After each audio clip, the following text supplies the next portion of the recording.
Are they ready? Yes, indeed, Mr. Shroud.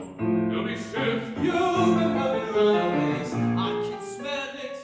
Welcome. I am so happy to be here with my friends and colleagues and exciting artists, Professor Louise Toppin of Voice, and we are going to have a conversation with David Gonzalez, who is the librettist for Rise for Freedom, but is also very active as an artist, as a musician, a poet, a playwright, and a public speaker. And I have a feeling a bunch of other things too. And I'm wondering how these, with this work, Rise to Freedom, sort of your general works of working across cultural lines, working as a musician and somebody who thinks a lot about speech and words and sounds. Tell us a little bit about who you are. Thank you. Well, first of all, I'm so happy to be here, and that Rise for Freedom is going to have a production at your beautiful university, especially at this time. So who am I? Let's see. I grew up in the Bronx. I'm in my 60s. I grew up. I'm a child of the 60s, and back in the day, we would have dinner around 6:30, and we'd always watch the news while we ate. My mom worked 2 jobs. She came home exhausted. She just wanted to put her feet up. Grandma cooked something. We'd watch the news. And it was the Vietnam era. It was the civil rights era. And as a child, I was just confounded by and disturbed by how brutal the world seemed. And in my own life, there was my own family traumas of divorce and illness and things that were going on. And at the same time, this propulsion for life that we all have as children, and how to make sense of it. The body bags coming back on those helicopters, and and so anyway, there was never a choice for me. I had to be a socially oriented artist. I found music when I was in my early teens, played the guitar. I still have the long fingernails. I played nylon string style. I've always dedicated myself to creating work that has social relevance. Even if it's a little fairy tale for kids, I'm thinking that this fairy tale has depth, has wisdom, has ancient wisdom in it, and bring it to life.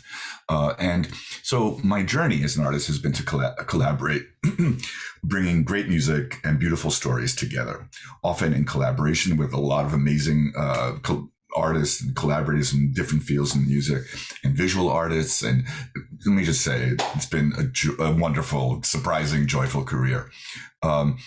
Doing the libretto really was, it was in a way very natural, but I'd never done it before. Natural in that I live in the space of music and text, and I'm a poet and I'm a composer and I play, but I've never, libretto is an implied song in that, every vowel, every consonant has to be considered because it's going to be set to music. I had the text for a year before I handed it off to Adolphus. And of course, there's a tremendous amount of research, but every line of that libretto was sounded in this mouth, so that the vowels and consonants had their own sort of interior architecture that made sense to me musically. Don't ask me what that is, because I'm not going to be able to analyze it, but there's an intuitive sense that structurally the syntax of the language itself makes sense musically, that there's something for him to work with, that it's got a sense of flow and this dynamic tension. Each vowel, I'm talking to singers here, so each vowel has its own life and energy, and each consonant. This is the complex construction of language, of open sounds and closed sounds. So that was very much informed in it. And then, of course, how do you tell a story? And that's a whole other question. But anyway, to get back to you, Naomi, the question is all that work as a storyteller and as a poet and as a musician really gathered together in the libretto. I so appreciate your explaining this, because as somebody who thinks about the words on the page after a piece is performed or has performed them, I always wonder, how do you get to that stage? And the libretto has always been important, but I think particularly in the 20th and 21st centuries, libretti are less based on versification and formal rules that were governing a lot of Italian or other language operas in the past. And so it sounds like you're saying there's really a couple of levels of meaning. You've got sort of the meaning of the content, and then you have the musical meaning inherent in the text. And I love the fact that you said it sort of sat with you for a year, sort of living in your mouth and your ideas, and then you handed it over. Thank you so much. It's just, for those of you who are artists and can do this, you get it. And so it's wonderful when you can get somebody who can speak it. And then I do my best to try to understand, like, well, how does that magic happen? So you've given us such great stuff. Thank you. That was wonderful. And I was going to say, we're going to come back to the libretto because there's lots more we're going to ask you about that. But I, like you, was also a child of the 60s whose historian father put the news on for dinner as well. So I can empathize with you. And I know that your compelling work has earned you the Unique Drama Award because of what you just said, how you are always socially driven in your writing. And there were two pieces I saw in your resume that I just wanted to ask you a little bit about some of your earlier collaborations. I'm intrigued by Sofrito and Mytholo Jazz. Can you talk about either of those pieces or any of the other collaborations that sort of exemplify where you have been working and what? Oh, sure. Yeah, I mean, wow, I've just been so blessed to be able to collaborate with so many remarkable musicians. And I have a really eclectic musical life. I was listening to Brahms last night. This morning, I was listening to Kendrick Lamar, just so you know, and everything in between. I'm Puerto Rican and Cuban, and part of my love is salsa, and I grew up listening to the Fania All-Stars. Some of your listeners might not know who that is, but this was a record company. Fania was a record company that was really active in the 60s, 70s, up until like the mid 80s. But it was like, I don't know what the record company would have been today, but maybe Jay-Z's label or something, like it was the label for great Latin music. And through a whole series of just good fortune, I got to meet Larry Harlow and Yomo Toro, Adalberto Santiago, who were, these are like gold record, like famous Latin musicians. And Larry, his father had been in vaudeville. And anyway, I got a gig to create a piece for the opening of the new Victory Theater, which is this beautiful old Broadway house on 42nd Street, which is when 42nd Street was just reviving. Those of you who know, 42nd Street was the center of the theater world on Broadway, and then it became the center of, let's just call it, filth on Broadway. And the new Victory Theater was the first theater to open up. And I was early on involved with them. And they figured if they could make 42nd Street safe for kids, it'd be safe for everybody. Long story short, I knock on Larry's door and tell him that there's this project and it's at this theater. And it used to be called the Belasco Theater. He said, the Belasco Theater, my dad used to play vaudeville gigs there. Anyway, beautiful story of collaboration with like the greats of salsa. Larry's got many gold albums. Yomo Toro, the great cuatro player from Puerto Rico, Adalberto Santiago, sonero, cantante, and masters of their craft. And I was telling stories from my heritage from Puerto Rico and Cuba and my own life growing up in La República of the Bronx. And we built this beautiful show called Sofrito, and we traveled across the country for about 10 years. We performed that music live to hundreds of thousands of people who had never heard clave, the 6/8, never heard those great lines and these magical rhythms, which are, of course, rooted in the Afro-Cuban diaspora, African diaspora, and the music of Cuba and that whole synthesis. So that was that. And I'll put in the chat. I'll send to you a link that you can share with your constituents. Some of that music and those images. Mytholojazz was the follow-up to that because I'm a big jazz fan. I heard Coltrane when I was 12 years old, and it was a life changer. You know, I was a kid in the Bronx, and it was a little bit of like a window into possibility. You know, when I heard Coltrane for the first time, everything changed. It was like a moment in my life. I don't know if you look over my shoulder. To this day. Yes, indeed. Yes, that man, his spirit, his creativity, his dedication to beauty and hard work, spectacular. So anyway, so jazz has been part of my life also. And I fell in love with the myth of Orpheus, and which has been treated in so many different ways, and so many different idioms. Anyway, so Mytholojazz is the story of Orpheus descending into the underworld with a jazz vernacular. So I studied a little bit with Bobby McFerrin, and I used to, so it's me kind of scat singing my way into the underworld with a great jazz accompaniment. And that show has been performed, I don't even know how many times, but, yeah, and when we did it, the biggest production, we had Andrew Cyril, who's just like, you know, MacArthur, just a killing band, you know. And again, the myth and the music joined together. And lastly, I just want to say, I did a collaboration with using the music of Prokofiev, the beautiful 5 melodies for violin and piano. And that was set to this is the first time I used video imagery in a big way. And it was a collaboration with the Guggenheim Museum, and we used the Kandinsky's paintings. And for that one, we won the Drama Desk. We got a nomination, Drama Desk Award for Unique Theatrical Experience. That is wonderful. I wanted our audience to really get a sense of you as a musician as well, and that you have 3 degrees up to a doctorate in music. And it's an unusual turn that you've taken now, but it's not unusual. It brings you in a unique place of bringing all your culture together, all your musical experiences, all your storytelling. It all fits into who you are now as the work you're doing as a librettist and creators of these wonderful shows. So you spoke to us a little bit of, and thank you for sharing that.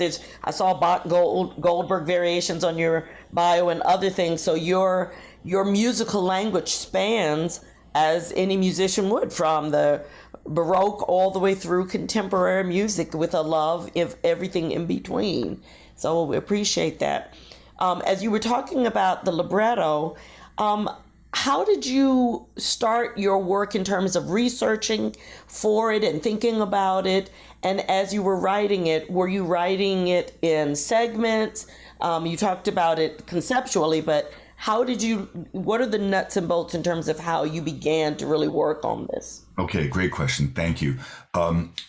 Rise for Freedom grew out of another piece called Finding North. I was commissioned by the Cincinnati Playhouse in the Park, which is a top-level repertory theater company.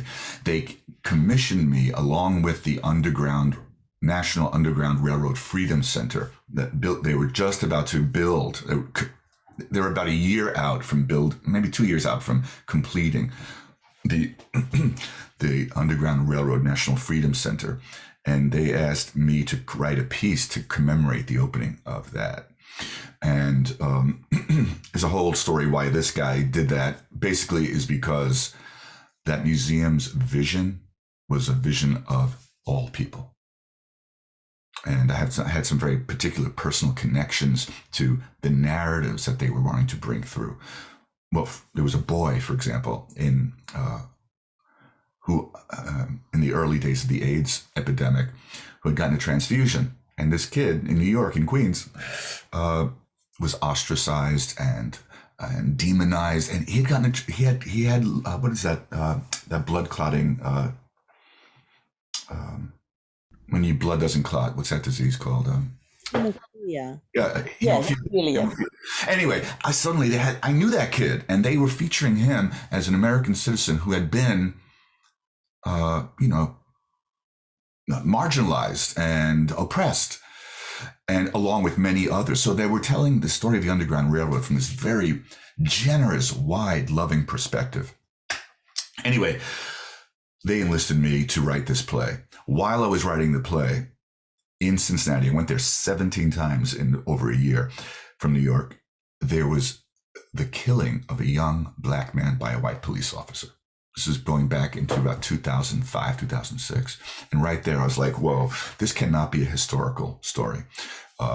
This has to be a story of our experience here in America today, finding safety and haven and social justice. So the whole thing pivoted. Anyway, that became Finding North. There's a whole other story. Someone from the Cincinnati Opera came to see it and then said, we would like you to do this. Anyway, they were developing the Margaret Garner Opera at the time, which was phenomenal. And I'm going off on too many tangents. The research included, so the actual physical research, and I say physical purposely, was during the Rise for Freedom work, because that's when I went to John Parker's house. I met the people. I went to Reverend Rankin's church. I went to his house. I spent time in Ripley, and believe it or not, I actually swam across the Ohio River.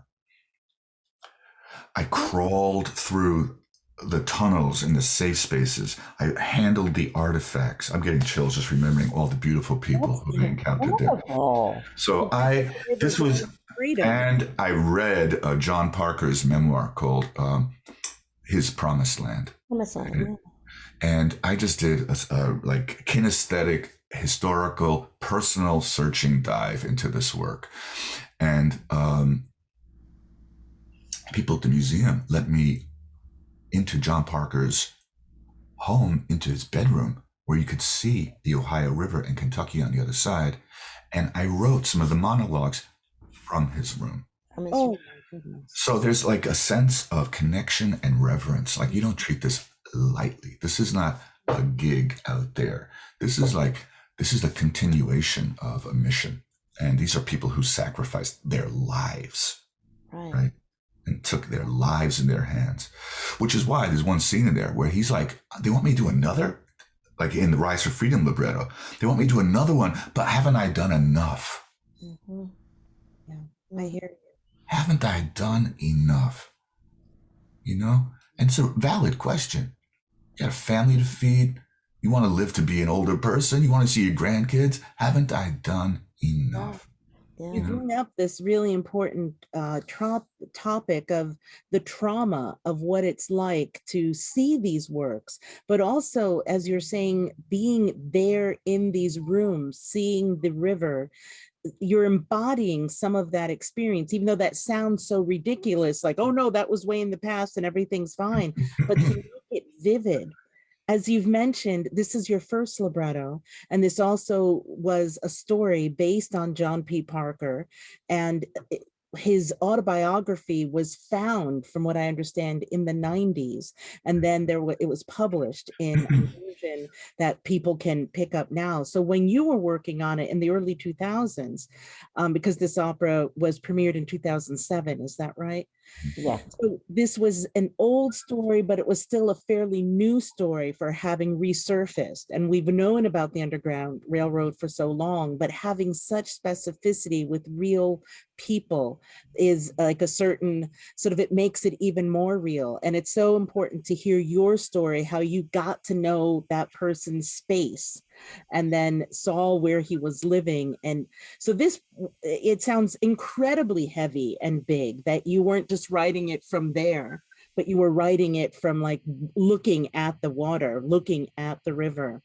I'm wondering if it's okay, because I understand this is a tough thing to go back into this. There's sort of the visceral and kinesthetic memory. The body keeps the score with these things. Was there if you could talk a little bit about taking that memoir and putting it into a libretto? Were there some composite characters that you probably had to put together? Does the opera, the libretto, begin and end like the autobiography? Is there particular scene that jumped out? Any of those questions? Well, those are all really good. Excuse me. You know, it's a short libretto. It's not a 3-hour opera. It's a short opera. And doing historical projects like this is extremely tricky.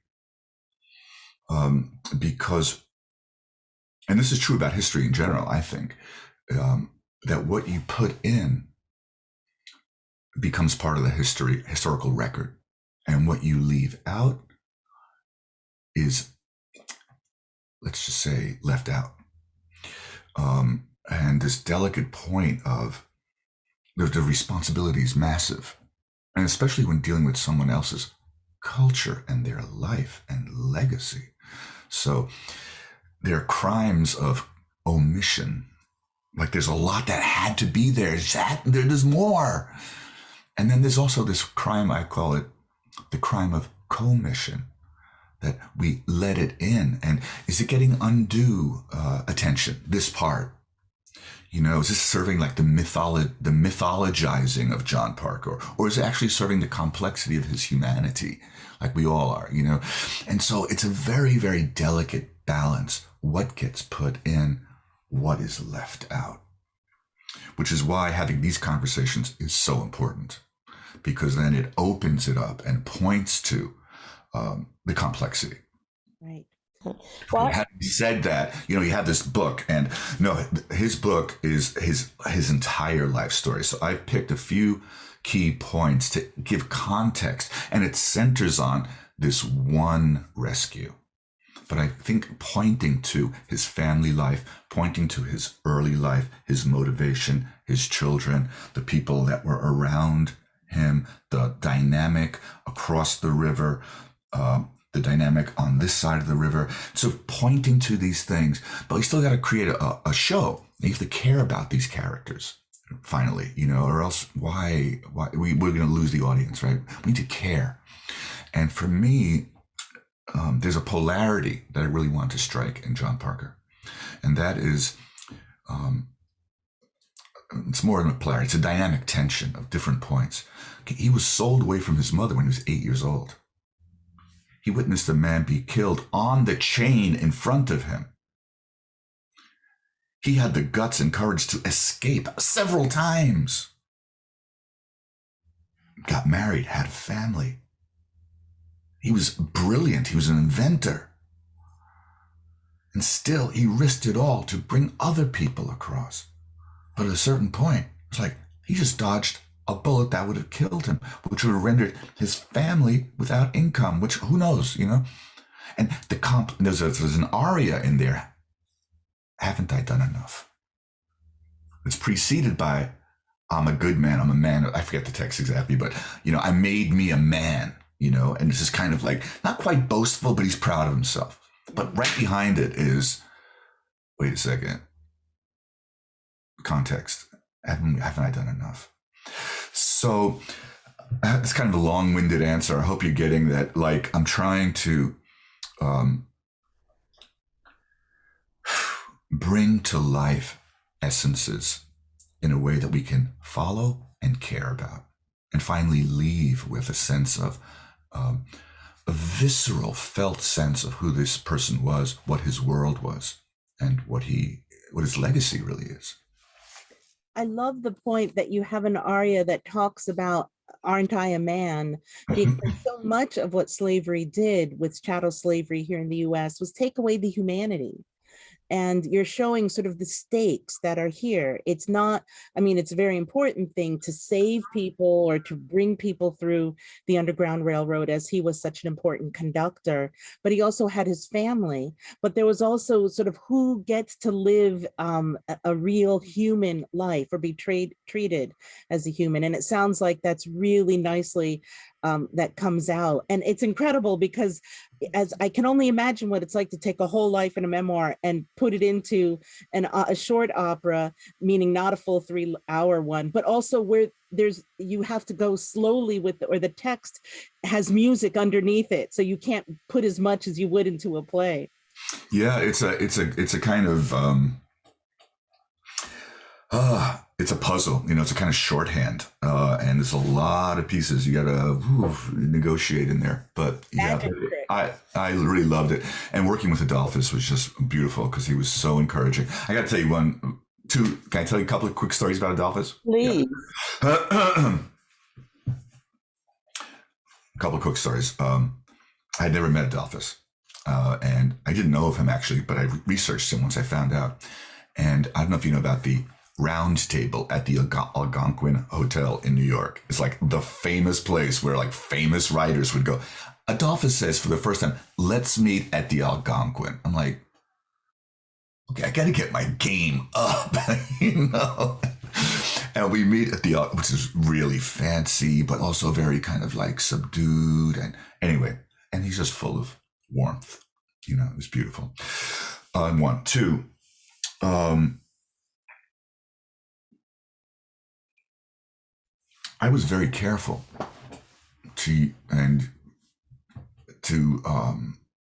with the language, so that I don't want to say this. I don't even know if this word is still in, even if it's politically correct, but ebonics was the thing back then. Like, I'm not going to like presume to speak,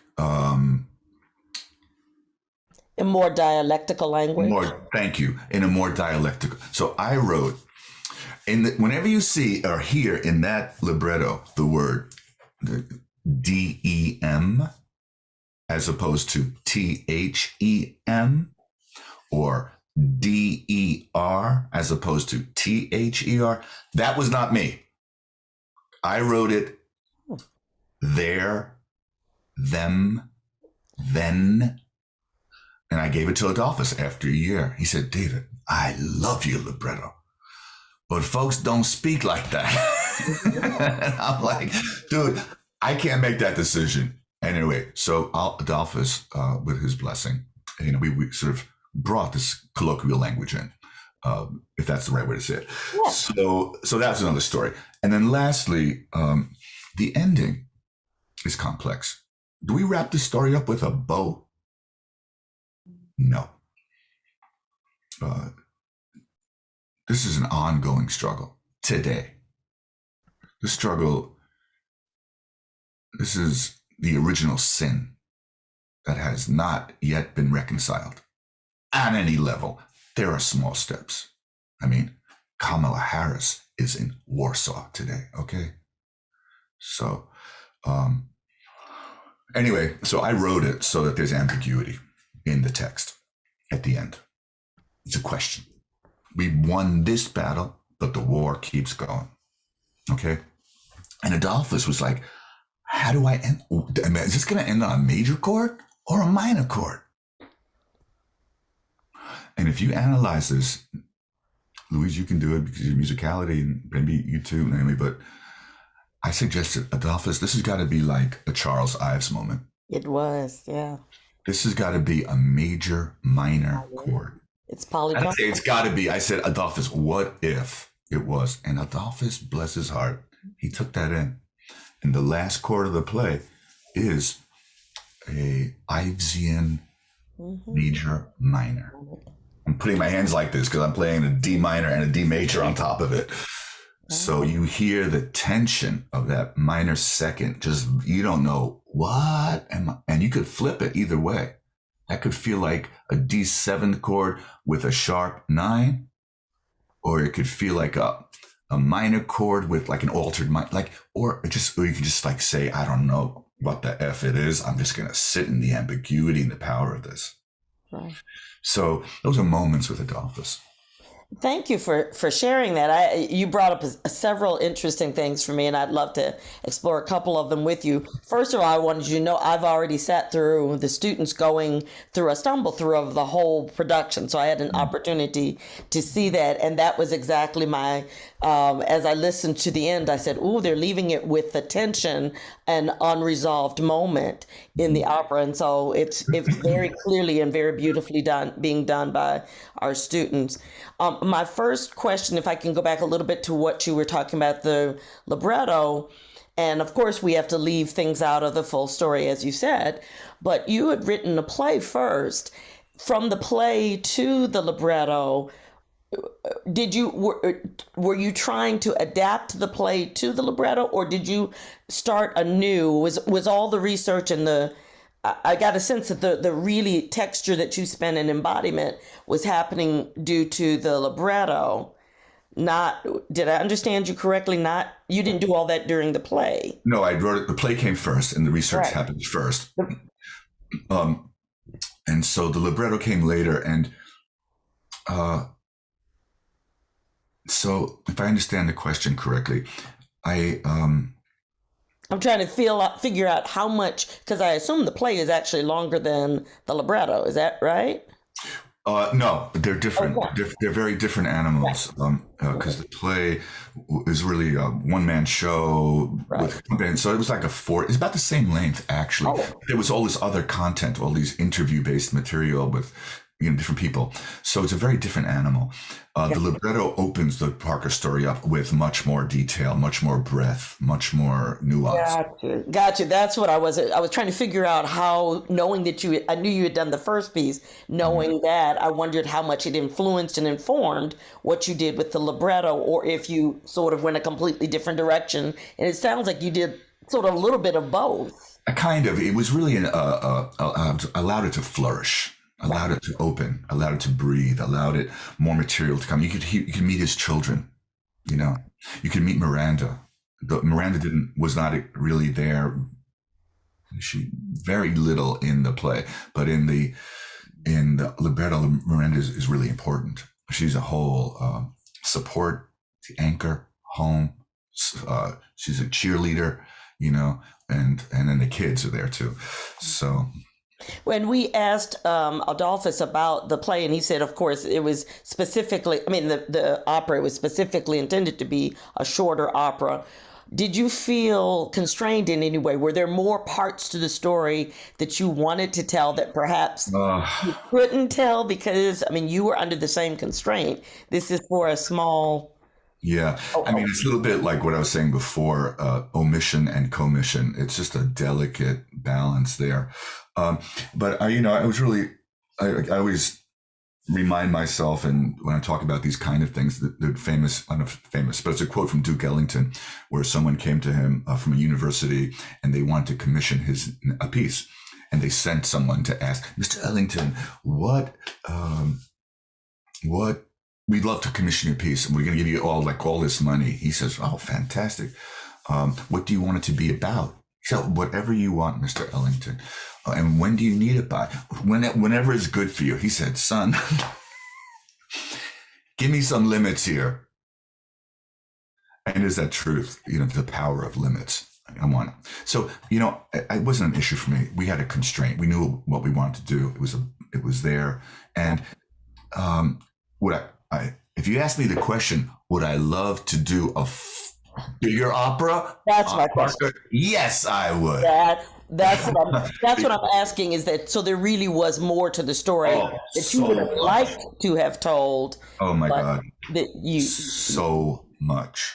Because I could see that as I was watching it. I was like, this could go in many more directions. It's a wonderful piece as is, but I was like, oh, this really could have expanded. Oh, come on, just his early life as a child and a teenager. These are I just touch it very quickly. It's you give enough to understand his motive.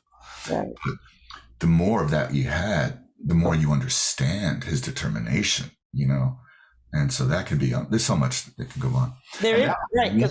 One little story. Yeah. This is based on one. Right. One, and he brought 4. Sorry, man. No, I understand.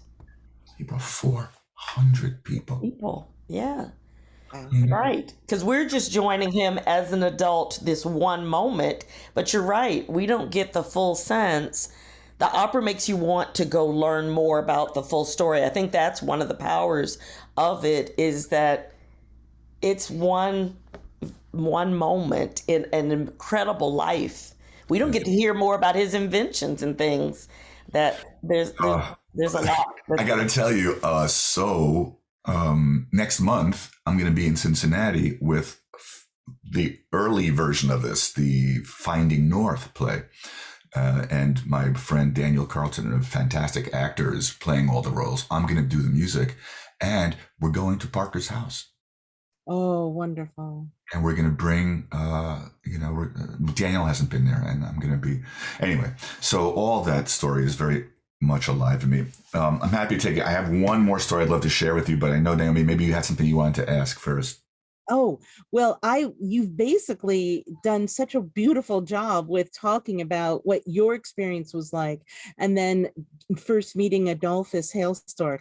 Do you have any other, the one thing I was going to ask is, are there particular moments of working together where he had suggestions? Or you've talked about the use of sort of African-American vernacular English, or changing, sort of moving into a sort of a more Black English, but were there things that he said, hey, I would like this, or could you do that, or could you give me something? I gotta say, I was out on a limb. My joke is I've been called a lot of things in my life, but never a librettist. And I was a little bit on tenterhooks because I had it for a year without anybody's input, except there was a dramaturg who was fantastic. What was her name? I'll remember it. And then I gave it to Adolphus, and I didn't hear from him. He just said, thank you. Wow. And Adolphus gave me the note on, like you said, this colloquial language, but that was it. And he was just congratulatory. And then the next time we met was in Cincinnati for rehearsals. Wow. And I think we had some, there were probably some little changes he was making and I was making. The team there was phenomenal. The original production team was extraordinary. And we were there in the rooms for rehearsal and working, it was a living document at that time. Wow. So yeah, it was rather shocking that he was so, happy with it to me. He talks about it too, that he doesn't remember, like he got it and it really worked, and he, in terms of changes, and I just couldn't believe it. So I had to ask you, but you absolutely, your stories are together, and it's just, talk about magic. That's magic, when the two sort of talking about a life and the lives on stage in terms of the story you're creating can be embodied and sort of brought to life, and to have it work so smoothly. I mean, it just shows that you and Adolphus were right, sort of in sync with this vision and working together. Thank you for these stories. Louise, do you have other questions? Well, my last question, actually, I think is a good way for us to wrap up. What do you hope that audiences will take away from this experience? It's a powerful, as I said, seeing it from beginning to end. It's 45 minutes or so that it's very packed with a lot of energy, action. The music is beautifully melded to the text that you wrote. What do you hope that audiences will get out of this?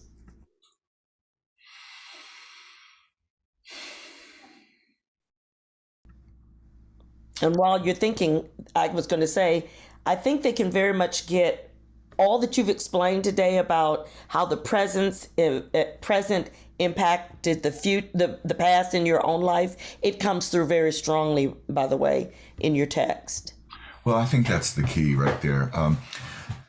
Struggle continues. And it's, I think it's something that we're always in a dynamic tension with. How do we care for ourselves and our families? How do we have the kind of safety and quality of life that we need for ourselves? And how do we respond to injustice in the world? And we're facing this all the time. Right now there's this nightmare happening in Ukraine, and there are nightmares happening all over the world all the time.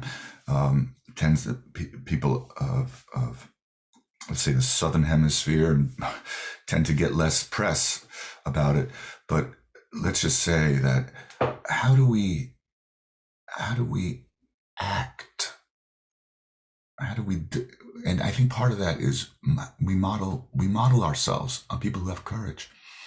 Zelensky, he was a sitcom actor. And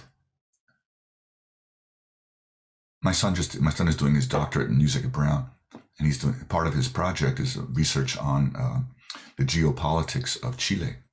And Salvador Allende died defending his country. And he gave an address 2 hours before. It was the most poignant thing you ever heard in your life. If you want to hear something beautiful, the courage. He says, we might have lost this, but we have not lost our humanity. And I could see that happening any day now. And what does it take to act courageously where we are in our world? And if, the big difference between entertainment and art is that art penetrates this barrier of sleepiness, where we're self-centered. Art makes us wake up. And I hope that in a small way, yes, it's entertaining. It has to be, but I don't call it entertaining. I call it engaging or enchanting.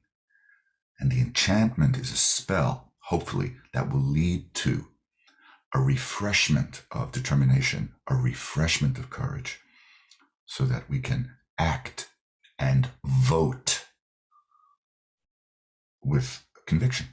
And so it's about motivation, finally, I think. Thank you so much. That was so beautifully stated that, yes, that's what I felt is the engagement when I finished watching it, that it leaves you, it haunts you, it pulls you into the story and makes you reflect on where we all are today. So thank you for writing that libretto. Thank you, Louise. I am so looking forward to this. Unfortunately, I have not been able to go to rehearsals to see it, but I have got my ticket. I am ready to go next Thursday. And I'm so glad that we get several performances of it through Thursday, Friday, Saturday, Sunday. I love this idea that we're seeing an important, a heavy story, and yet it's not a story that just brings you down with the death of everybody at the end. In fact, it's just the opposite. It's the sort of a passage and transition, not just into freedom, but into humanness.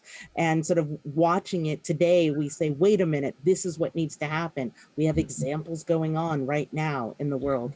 How do we act to be human and to let freedom in its variety of ways be able to happen? Mm-hmm. Absolutely. Well, I'm looking forward. I'm coming. I'll be there on Thursday. Look forward to meeting you in person then. Absolutely. Yeah. I'm flying in on the day before, and I'm actually doing a workshop or two, some classes and stuff, and hopefully we can have on Wednesday in the music building or theater, do you know? It's in the theater. It's with Antonio. Antonio Kyler. Yes. I'm gonna mess it up. I forget. Anyway, hang on a second. I'll tell you right now. He's an awesome guy. It's embarrassing that I don't have his name on the tip of my tongue. Antonio. Antonio, who's a spoken word artist. He's an Afro-Latino guy. Got dreadlocks. Oh, no, I don't know who that is. That's not Antonio. I think he's in the theater department. Yeah, he's about Latino performance arts or something like that. Anyway, we're going to have fun. Oh, well, definitely. Please, if you need a minute to come to the School of Music on Wednesday, I'll be there all day on Wednesday and Thursday. I'm arriving early, and if you'd like to have me come in and meet your students or whatever, I'm around, and I have nothing to do but to meet you all and hang. So be in touch with me, and we'll talk about it. Definitely. All right. Wonderful. Thank you so much for making this time, for really, I know what it's like to have to jump into something. I mean, and sort of give to an audience, and thank you for doing that just so beautifully. This is really, I can't wait to see the final version. My pleasure. When you are